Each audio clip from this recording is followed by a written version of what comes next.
Esto es Torre Fuerte. Escuchemos el mensaje Las barreras a la verdadera adoración con el pastor David Pedraza, finalizando con la serie La verdadera adoración. En los pasados domingos hemos expresado conceptos profundos acerca de la adoración, la verdadera adoración. Hemos hablado del significado, del propósito, de la actitud, de los beneficios, y ahora cerramos esta serie hablando de esas barreras, aquellas cosas que estorban, aquellas cosas que pueden ser un estorbo, que impiden, que bloquean esa intimidad de adoración. Y pensando al respecto, pensando en diferentes formas en que esto se manifiesta, buscando y orando, encontré algunas cosas. Algunas respuestas son sumamente obvias y otras un poco más sutiles. Y quisiéramos tocar ambas de una manera rápida. Empecemos por las cosas muy obvias. Si quisiéramos pensar en qué es la principal barrera para adorar, no podemos olvidar o sacar de la jugada el ministerio de Satanás. Dice la Escritura que el enemigo nos tienta, acusa, calumnia, estorba, entre otras cosas que hace para con los creyentes. Cuando un hijo de Dios busca adorar, él hará lo que esté en su mano para distraerle de su objetivo. A veces, usted y yo lo trivializamos, pero hay un ministerio espiritual que sucede atrás de lo que normalmente se ve. ¿No le pasa a veces que un día antes de venir a la iglesia, la noche de sábado para domingo, es la noche que menos se duerme? Como que es la noche donde hacen más ruido los vecinos, como que es la noche donde te levantas a las 3 de la mañana y ahí estás.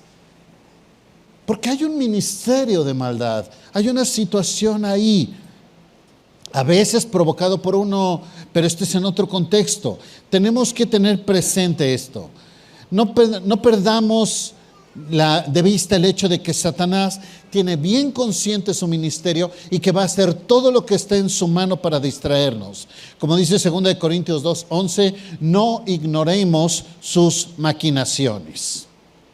El segundo elemento pueden ser la corriente de este mundo. Dice Santiago capítulo 4, verso 4, ¿o no saben que la amistad con el mundo es enemistad con Dios? Si quiere alguien ser amigo del mundo, se vuelve enemigo de Dios. El mundo no entiende lo que usted y yo hacemos. No entiende por qué preferimos estar en la casa del Señor, experimentar esa presencia con Dios, y no entenderá por qué es mejor esto que la noche de fiesta. Al menos no lo va a entender rápidamente, porque la Escritura dice que las cosas espirituales se han de discernir de manera espiritual.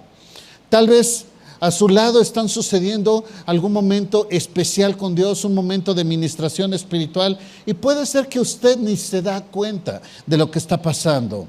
El mundo no entiende la adoración como tal y cómo aquello representa una significancia para nosotros. Y si no entiende lo que sucede en el culto público, menos en otros contextos. Recordemos la enemistad entre Dios y el mundo.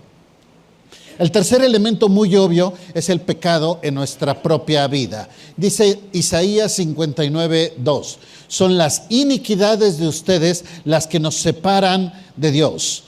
Son estos pecados los que nos llevan a ocultar su rostro para no escuchar. Perdón, voy a releerlo. Son estos pecados los que lo llevan a ocultar su rostro para no escuchar.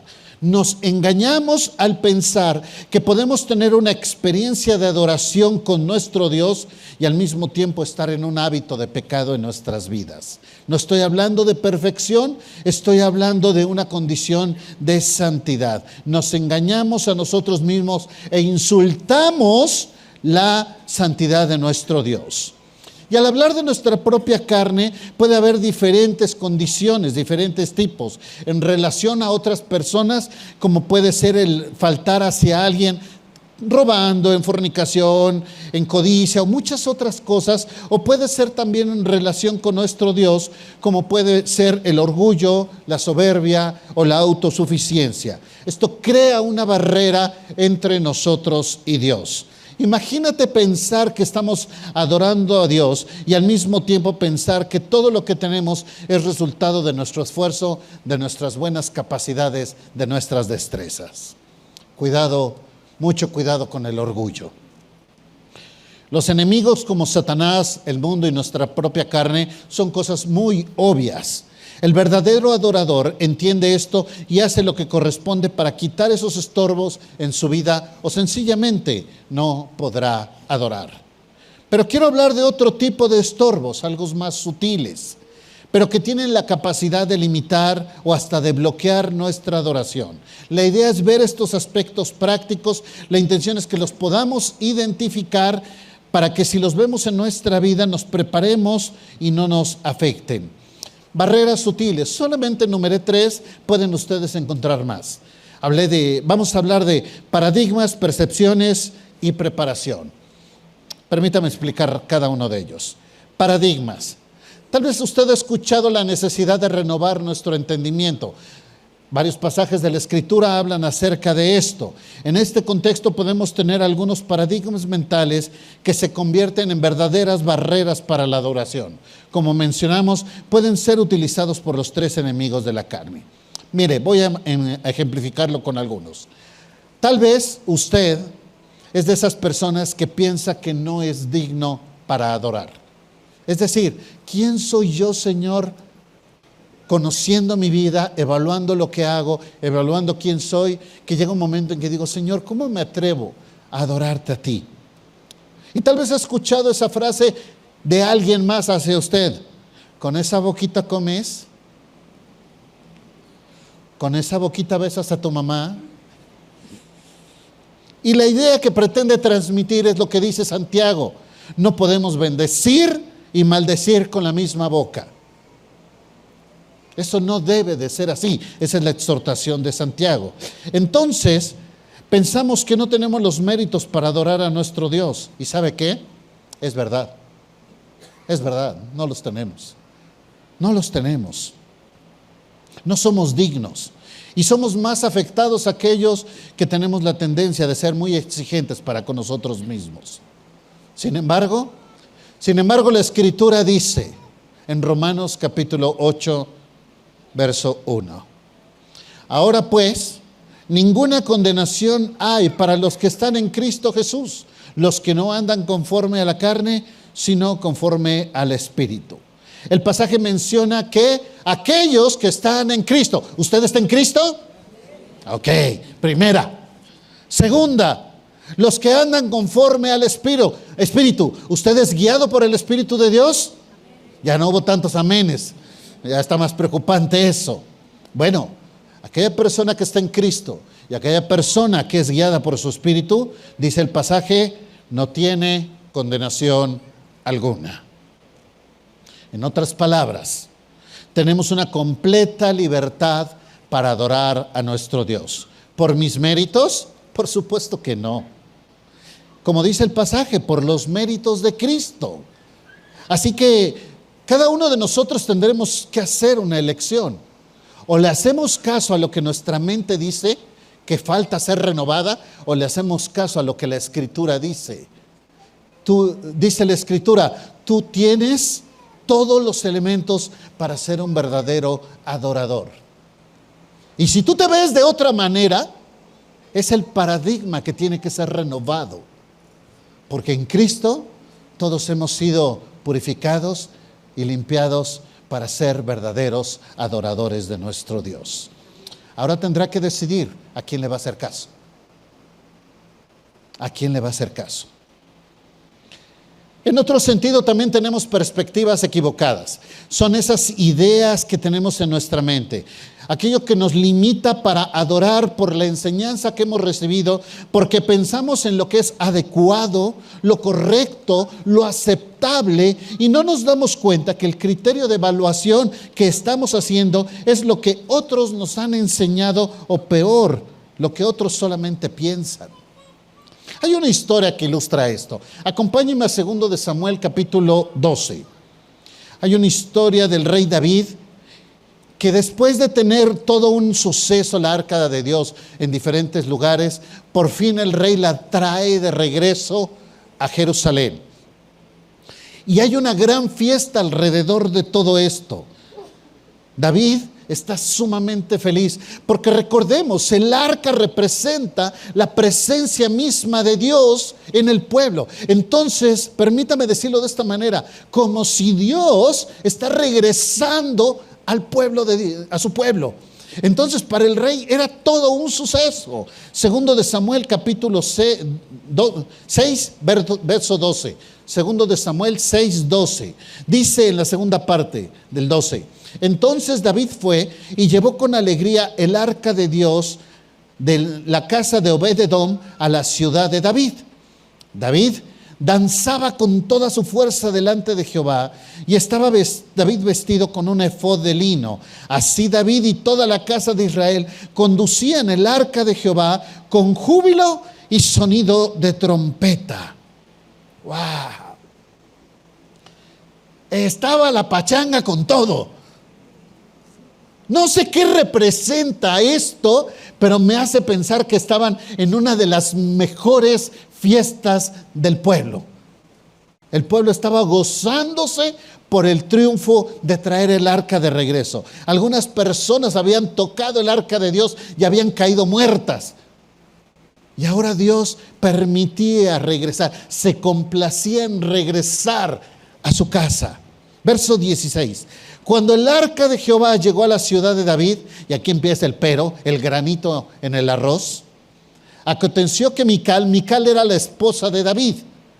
Mical, hija de Saúl, es decir, Saúl era suegro de David. Ah, caray, el suegro quiso matar al yerno. ¿Ya ven? Les ha ido bien, muchachos. Aconteció que Mical, hija de Saúl, miró desde una ventana y vio al rey David que saltaba y danzaba delante de Jehová, y le menospreció en su corazón. Verso 20. Volvió luego David para bendecir su casa, y saliendo Mical para recibir a David, le dijo en manera sarcástica: cuán honrado ha quedado el rey hoy, el rey de Israel. Está usando el sarcasmo en todos los sentidos. Descubriéndose hoy delante de las criadas de sus siervos, como se descubre sin decoro un cualquiera. ¿En qué está pensando Mical? Bueno, vamos a darle el mérito de la duda. ¿Está pensando en su esposo? ¿Está pensando en el rey de Israel? ¿Está pensando en que se vio mal? Si me apura, está tratando de proteger su reputación y su imagen como rey, por supuesto desde su perspectiva. Y muchas veces usted y yo estamos más preocupados por la imagen, por el qué dirá, por el vernos correctos, que la respuesta de David nos puede resultar un distractor, hasta una ofensa. Estás aquí adorando al Señor y el de al lado canta como Narciso, feo pero macizo. Y tú, hermano, y si canta en do, donde no lo escuche, ¿no? Usted estaba aquí y adorar su tiempo con Dios, poner atención a la letra, poner atención a lo que está cantando, poner atención a lo que el Señor le revela. No, ya tiene rato que se fue usted de ahí. Ya tiene rato que se perdió en el camino. ¿Qué contesta David? Verso 21. Entonces David respondió a Mical: fue delante de Jehová quien me eligió en preferencia a tu papá y a toda tu casa, por si se te había olvidado, Mical, para constituirme por príncipe sobre el pueblo de Jehová, sobre Israel. Por tanto, danzaré delante de Jehová. Y es verdad, Usted y yo tenemos toda una serie de doctrinas como iglesia que nos permiten la institucionalidad, todo aquello que sucede en el culto público. Eso lo entendemos todos, pero la adoración al Señor, como hemos aprendido, es mucho más que eso. Es mucho más que eso. En ocasiones el problema tiene que ver con la percepción divina. La percepción divina es esta idea que hemos adquirido acerca de Dios. Mire, ya hemos explicado que la adoración puede ser asociada con la música, pero no necesariamente. Y es verdad que algunos cantos, algunas letras, algunos ritmos me agraden más que otros. Está bien, pero esto es parte de mi gusto, de mi ADN, pues. Pero tanto así como decir, esto es correcto y esto no. En una ocasión estábamos en Cuba y fuimos un pastor y un servidor y estábamos en el culto de Navidad en Cuba. Pasamos allá Navidad con ellos.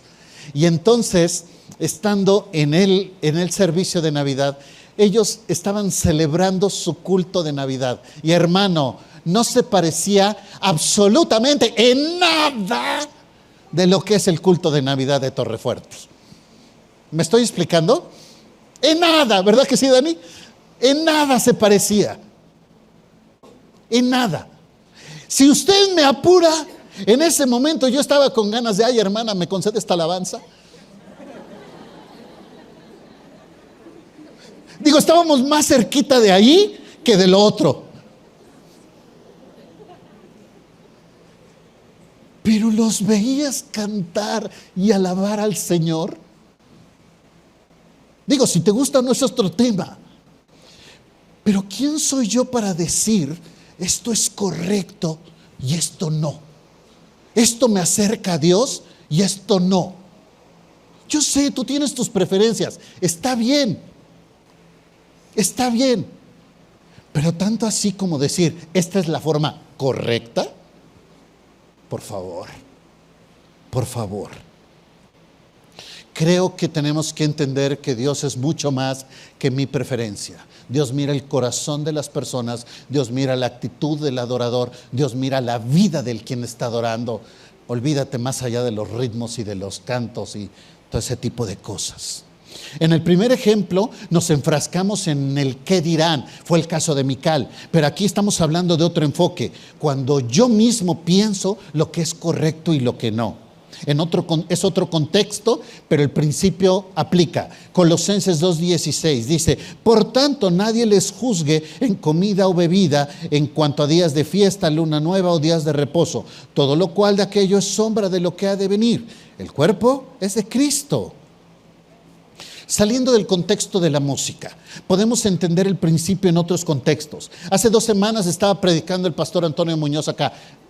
¿Alguno de ustedes vino? Varios, ¿verdad? Muchos de ustedes estuvieron acá. ¿Recuerdan el momento cuando él hablaba de la historia de Lucas capítulo 7, donde está la mujer derramando su perfume en la casa de Simón, el fariseo? Y entonces se desata un diálogo y desde ahí explica por qué esta mujer sí estaba adorando y no como Simón.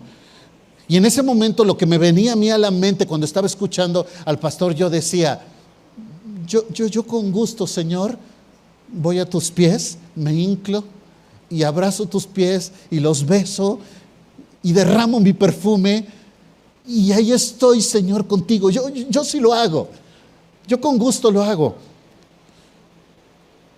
pero no estás aquí en la tierra físicamente. No está aquí el Señor físicamente. A lo que el pensamiento me llevó en ese sentido a considerar lo siguiente. Se lo dejo a usted para que reflexione en ello en los próximos días. El principio de enseñanza de Jesús de Mateo 25, donde dice, por cuanto lo hiciste a uno de estos hermanos más pequeños, lo hiciste a mí, ¿aplicaría? Se lo dejo para que reflexione en eso.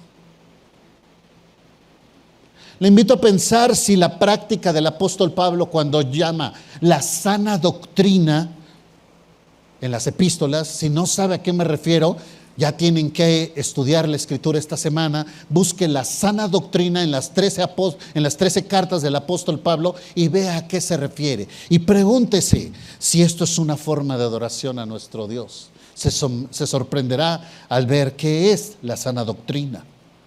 Me preguntaba si la enseñanza de aborrecer a mi familia es un principio de adoración, entendiendo que significa no amar a algo más que a Dios. Y así puedo seguir con los ejemplos, porque permítame decirlo de esta manera. Este es el centro de todo el mensaje. Si se le olvida todo lo que dije hoy, por favor recuerde esta frase: la adoración no es algo que hacemos, es algo que somos. Y porque somos, entonces lo hacemos. Usted es un adorador, lavado por la sangre de Jesucristo. Y la consecuencia lógica: si usted es un adorador, usted adora al Señor con todo lo que hace. Con todo, en todo contexto, en cualquier circunstancia. Y hay personas que pueden fingir ser adoradores. Tarde o temprano serán confrontados con esto por Dios mismo. Es algo que usted es, no es algo que usted hace. He tenido hermosos tiempos con Dios en el culto público, pero muchísimos otros tiempos especiales con Dios en otras circunstancias. Momentos especiales cuando estamos sirviendo a nuestro Dios, tiempos de ministerio, oportunidades de adoración, momentos para bendecir a otras personas, momentos donde estoy estudiando. Muchas veces ustedes no tienen idea el placer que es preparar un mensaje, porque a ustedes ya les entregamos el resumen del resumen. El que se comió el banquete, pues fui yo. El que tuvo ese tiempo con el Señor, esa oportunidad de estudiar su palabra, esa oportunidad de recrearme con Él, de gozarme con Él, de estar escribiendo en la computadora mientras estás llorando, fui yo. Y yo espero que usted no haga de su vida de adoración lo que sucede en el culto público. Porque por eso hay muchos raquíticos espirituales, por eso hay muchos anémicos espirituales, porque se alimentan de las obras, se alimentan de lo último. Yo esperaría que lo que sucede en el culto público es la culminación de algo que viene sucediendo a lo largo de toda la semana. Cuando Dios ya te habló, cuando Dios ya ministró contigo, donde ya se hizo manifiesto contigo, donde ya te llevó esa experiencia espiritual con Él, donde ya te preparó. Y ya lo que viene a suceder el domingo, lo que sucede aquí, la palabra de lo que vemos acá, complementa todo lo que ha venido sucediendo. Pero permítame decirlo, en el mejor de los casos es un postre. En el mejor de los casos. El otro día estaba en un día de descanso. El día de descanso agarro la bicicleta y me voy a andar en bicicleta. Después la dejo por ahí, me pongo a caminar un rato. Y es mi tiempo con el Señor. Es un tiempo donde nada me distrae, no contesto una llamada, nada. En ese momento yo estoy con el Señor.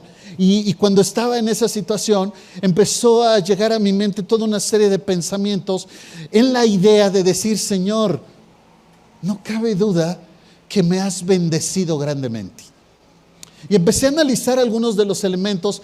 ¿Por qué venía esa idea a mi mente? ¿Por qué me siento bendecido por Dios? Y empecé a reflexionar en la forma en la cual Dios me rescató, en la forma en la cual Dios me levantó, me preparó para su servicio, en la forma en la cual Dios me concedió el privilegio de tener un matrimonio, de tener familia. Y hasta hablar de las cosas materiales, como tener una casa, tener un auto, y cosas que van mucho más allá de lo que honestamente considero merecer. Y entonces en ese momento lo que pasaba por mi mente es: Señor, no cabe duda, soy uno de los más grandes consentidos por ti.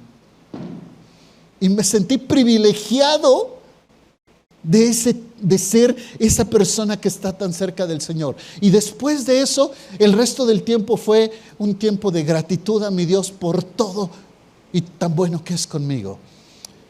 Y cuando una persona está agradecida, híjole, ni siquiera tiene tiempo de pedir. Estoy tan bien como estoy, Padre, Estoy tan pleno, estoy tan satisfecho que ni siquiera se me ocurre que me faltara algo. ¿Me estoy explicando? Y es tan hermoso ese momento con el Señor y te sientes como un consentido de Dios, que todo lo demás pasa a segundo término. Pero también he podido encontrar esos momentos en el otro extremo, en la otra situación. El otro día platicaba con mi amigo y mi hermano Israel González y me impactaban sus palabras y él me decía, porque tiene esta frase muy pegada: siervo, hoy el Señor me permitió estar bien, así que voy a servirle el día de hoy. No sé qué va a pasar mañana, no sé qué va a suceder mañana, pero hoy puedo. Y de repente nos habla en el chat que tenemos del ministerio y nos dice: hermanos, hoy sí puedo, me dan la oportunidad de compartir. Y participa con nosotros. El jueves tuvo su quimioterapia por su tratamiento de cáncer y llegó al diplomado el sábado. Está afectándole la quimioterapia, se ve muy delgado, se ve cansado, pero estaba en el diplomado y estaba porque puede, porque tengo las fuerzas. Y a la mitad del diplomado me dice: siervo, ahora sí ya no, estoy muy cansado. Y entonces vimos ahí los arreglos para que alguien lo llevara a su casa para que pudiera descansar. Mi punto es, la circunstancia es lo de menos. Mi punto es, ni siquiera estoy diciendo que sea relevante la circunstancia, porque el adorador adora en cualquier condición en la que está. Y si está bien, qué bueno, y si está mal, Dios sabe por qué. Encontramos lo positivo dentro de la adversidad y disfrutamos esos momentos con Dios. Y para ello nos tenemos que preparar. Nos tenemos que preparar. Y este aspecto tiene que ver más con nosotros. La preparación humana es algo que tenemos que trabajar. La falta de preparación es un estorbo para la adoración. Cuando leemos la Escritura respecto al pueblo de Dios, el pueblo de Dios tenía un tiempo especial de preparación antes de llegar a la presencia de Dios. Y es por eso que podemos entender muchas de las cosas. ¿Por qué el pueblo de Dios se abstenía de algunas cosas antes de las fiestas? ¿Por qué tenía que llegar a ofrecer sacrificio antes de entrar a la adoración con Dios? ¿Por qué tenía que evitar tocar ciertas cosas, ciertas personas? Ahora, esto nos ayuda a entender por qué era problemático que una mujer con flujo de sangre tocara a Jesús. Entendemos por qué los leprosos no se podían acercar a la ciudad. Entendemos por qué les urgía enterrar a Jesús, porque venía la Pascua. Todo esto trataba de evitar que llegaras inmundo a la adoración a Dios. Aquello que desagrada a Dios, estar cerca de cosas contaminadas. Y el pueblo traía de lo mejor al Señor, al grado tal que reprende al pueblo cuando ellos traían de lo que sobraba. El pastor Gerardo nos hablaba el miércoles en Malaquías, cuando el pueblo traía el becerro feo, el becerro con la pata coja, el becerro tuerto, y decía: a ver, ofrécelo a tu rey, a ver si te lo recibe. Y hablaba y reflexionábamos acerca de esto. Y la instrucción es: prepárate para entregarle al Señor lo mejor. Prepárate para la adoración. ¿Cómo me preparo para la adoración? Bueno, doy algunas ideas. Voy a enfocarme en el culto público. Usted lo puede enfocarse en cualquier otros contextos. Me preparo físicamente, advertir lo mejor posible que pueda ese tiempo para adorar a mi Señor.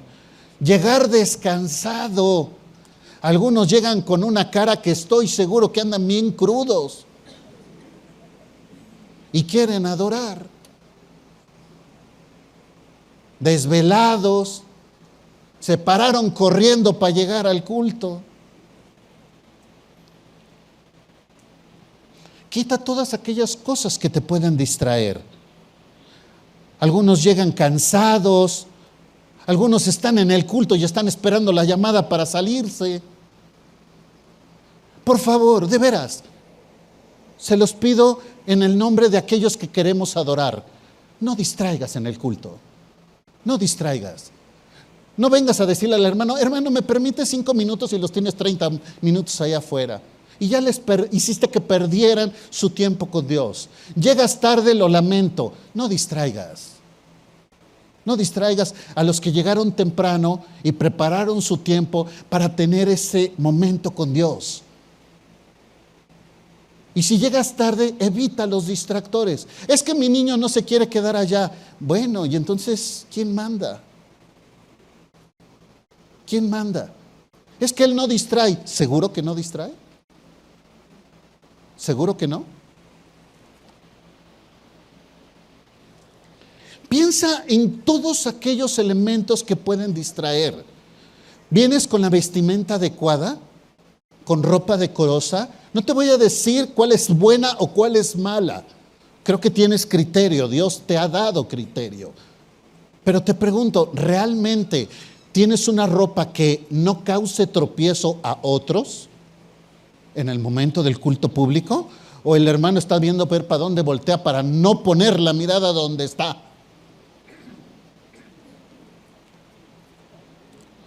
Si tú vienes a la iglesia, haz de tu culto público tu actividad primaria, no tu actividad secundaria.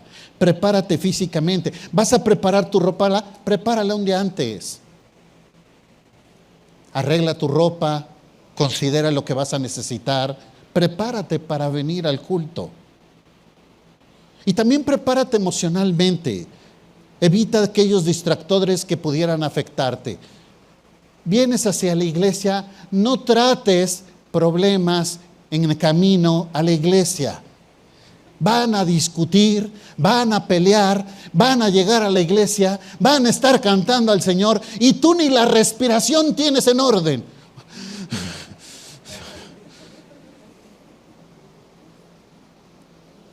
Y dices que vas a adorar. Y dices que vas a adorar. Tienes situaciones que te afanan, resuélvelas. Resuélvelas antes de venir al culto. Resuélvelas antes de que sucedan. Que no te afecte, que no te quite de la condición que vienes a hacer. Estás preocupado por alguna situación de enfermedad. Atiéndelo antes. La semana pasada me encantó esa parte que usó el pastor Edgar, donde dice que la adoración es una provisión de Dios para aspectos nuestros. En la adoración, cuando tú y yo estamos adorando, el Señor puede proveer a nosotros elementos como gozo, como paz, como condiciones espirituales que nosotros estamos necesitando. Prepárate para recibir del Señor. Por eso es que hay que resolver esas cosas antes de venir a la iglesia. Por ejemplo, a mí, si yo quiero adorar, yo tengo que estar antes de que empiece el servicio. Si ya empezó el servicio, honestamente a mí ya me perdiste. Yo necesito estar antes de llegar, sentarme, tranquilizarme, estar a tiempo para que cuando empiece, Señor, ya cerré, ya arreglé, ya arreglé el mundo, ya cerré cosas, ya tuve tiempo para poner el teléfono en silencio, ya estoy para ti, Padre. Ya no tengo nada más que contigo. Cuando nosotros estamos con distractores, el enemigo se frota las manos y dice, ay, de aquí me agarro. Ya encontré de dónde, ya encontré cómo. Porque si alguien está pendiente de su ministerio, es Satanás. ¿Y qué tal preparados espiritualmente? Espiritualmente, en la forma en la cual Dios se ministra y se muestra en nuestras vidas. Tú no eres un pasivo en el culto público, tú eres un activo. Prepárate para adorar a mi Señor. Prepárate de una manera tal que cuando estés en la adoración, estés listo para que el Señor se manifieste a tu vida. Lo he comentado en otros momentos. Prepárate para ver por quién vas a orar el día de hoy. Prepárate por ver a quién vas a ministrar el día de hoy. Prepárate para ver a quién vas a bendecir el día de hoy. ¿Vienes tú ya listo pensando en cómo vas a hacerlo? Y ya nada más, Señor, muéstrame quién, muéstrame dónde, muéstrame cómo, muéstrame de qué forma. Puede ser que tengas algunas luchas, pero si tú vienes concentrado en eso, vas a encontrar la condición para hacerlo. Algunos tienen el ministerio de Marta y traen afanes por todas cosas. Prepárate para tener ese tiempo con Dios. No programes nada en ese tiempo. Vienes a ministrar al Señor, prepárate materialmente. El pueblo de Dios preparaba su ofrenda. Va a ofrendar, va a diezmar, va a dar su promesa.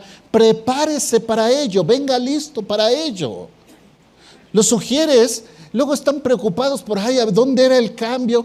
Hermanos, no vengan pidiendo cambio. Es más, si fuera de mí, yo le diría a las mujeres, no den cambio. El Señor corrió a los cambistas del templo. Ay, hermano, es que traigo uno de a 500, me trae 4.50 de cambio. No se preocupe, deje el de 500, el Señor se lo toma como si fuera de a 50.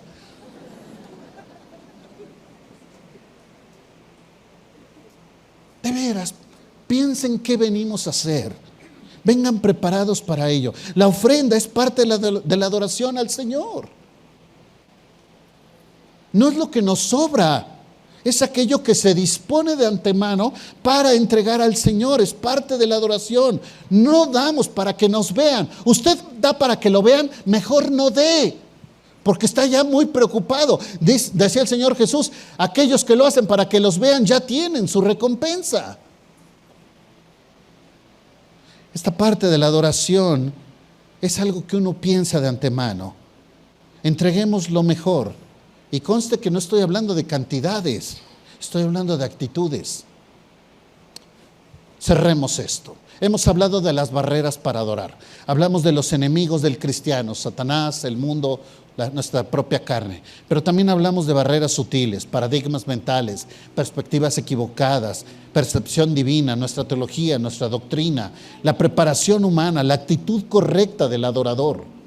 No es qué va a suceder, es algo que se produce en el contexto de una atmósfera espiritual. No podemos controlar eso, pero sí podemos establecer las mejores condiciones para que suceda. Yo lo ilustro en el culto público, usted puede hacer los ajustes en cualquier entorno. Porque usted me podrá decir, no, yo oro a Dios todos los días. ¿Dónde? Camino al trabajo. No, bueno.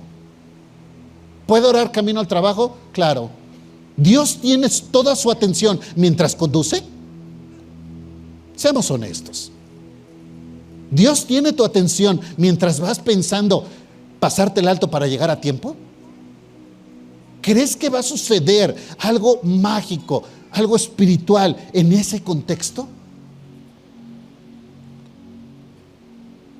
Y si entendemos que todo lo que hacemos puede ser un instrumento de adoración, entonces preparémonos para la adoración, para que acontezca. No le coloque barreras al Espíritu Santo, no limite la bendición, no se sabotee espiritualmente. Usted es un adorador, no es lo que hace, es lo que usted es. No permita que ninguna barrera le estorbe. Identifíquela, trabaje diligentemente, preparándose. Y cuando menos se dé cuenta, se encontrará en ese momento especial con nuestro Señor. Y usted se va a dar cuenta que ha sucedido. No le puedo explicar cuándo pase, pero usted entenderá perfectamente que es ese momento donde está usted con el Señor. ¿Y cómo se dará cuenta? Cuando ya todo lo demás ya no importa.